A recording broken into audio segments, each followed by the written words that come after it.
Hurmatli qisqichbaqa burç sohiblari uchun 2026-yil iyul oyiga tarodan xabar.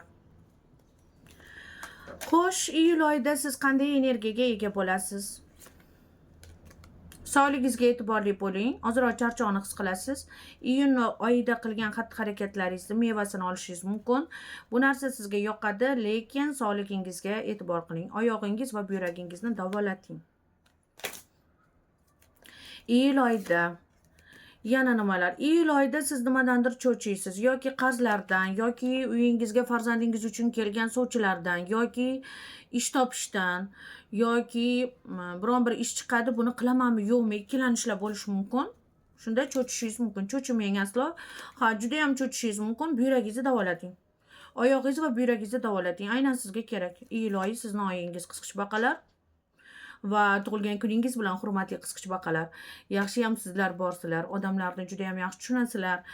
Juda ham chiroyli maslahatlar berasizlar. O'zingizlar ham juda ham chiroyli shaxslar.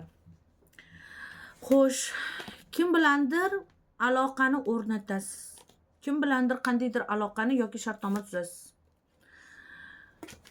Sizda pul to'plash ishtiyoqi kuchayadi va shuning uchun siz yangi ish qidirasiz yoki qo'shimcha ish qidirasiz. Sog'ligingizga e'tibor qiling, oyog'ingiz va buyragingizni davolang, bo'ldi. Sizda faqat yaxshi kayfiyat yetmayapti. Qolgan hammasi yaxshi. Siz yangi imij boshlaysiz, yangi imij, yangi soch turmagi yoki yangi ish, yangi g'oya, va yangi suhbatlar, yangidan yangi planlar bo'ladi. Kimdir sizni g'azabingizni keltiradi, o'ylamasdan gapirish mumkin yoki siz o'ylamasdan gapirib qo'yishingiz mumkin. Gapirib qo'ymang, kerak emas. Omad siz tomonda. Koroleva Jreslov, qisqichbaqalar, iyul oyida 15dan buyog'iga faqat sizda omad. Farovonlik. Faqat noshukur bo'lmanglar, yutuqlaring juda ham zo'r. Yutuqlaring iyun oyinikidan ham zo'r bo'ladi. Da. Juda ayyor bo'lishlaring kerak. Odamlar g'ashinani tekkizib, sizlarni jahllaring chiqarishi mumkin. Ayyor bo'linglar, yolg'onni ham hiyla bilan ishlatinglar. Uyingizda, xonadoningizda yoki ishxonangizda bayram kutmoqda.